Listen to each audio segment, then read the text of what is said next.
Economic freedom is about, yes, the freedom to buy and sell stuff, but it's also about the freedom to interact with people, to converse with people, to travel where we want, to say the things we want to say. These things that involve interaction with others are truly at the core of economic freedom. There's a tremendous body of evidence that suggests that economic freedom is associated with many of the things we think of when we think of a healthy society. We can look at the Economic Freedom of North America Index. States with more economic freedom have higher growth rates of the economy, they have lower unemployment rates, they have less debt per GDP than states that are less free. All of these things we associate with economic health are also associated with economic freedom. But we see the same phenomenon when we compare countries of the world. The most economically free countries have GDPs per capita that are about 10 times the size of less economically free countries.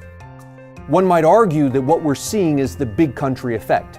That is, big countries will tend to be economically free, and they'll also tend to have high GDP per capita.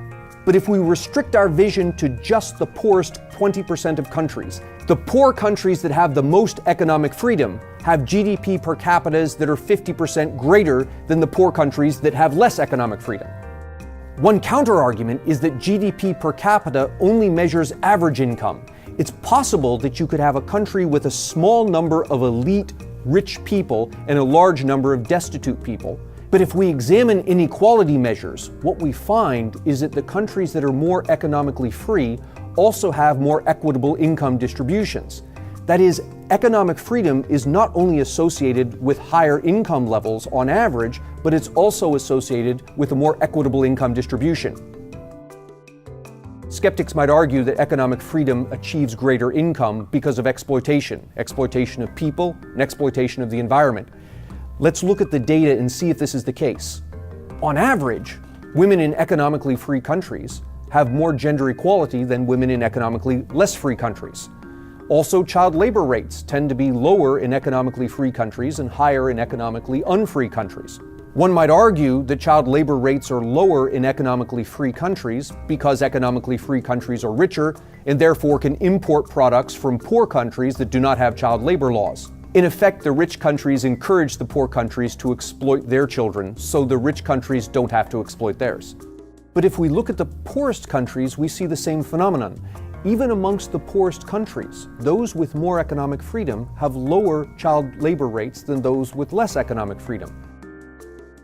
Economic freedom also accompanies reduced exploitation of the environment. For example, deforestation is worst amongst the least economically free countries. Meanwhile, the most economically free countries actually experience reforestation. Their forests are growing. Economic freedom is about the freedom to act. The more freedom we have to act, the more able we are to do the things we want to do, to create wealth, to protect the environment, to help people be equal across genders, to help children no longer have to work in factories. It's about being free to make your own choices and to live with the consequences of those choices, provided that you do not violate anyone else's freedom. The more economic freedom we have, the more able we are to make the world a better place.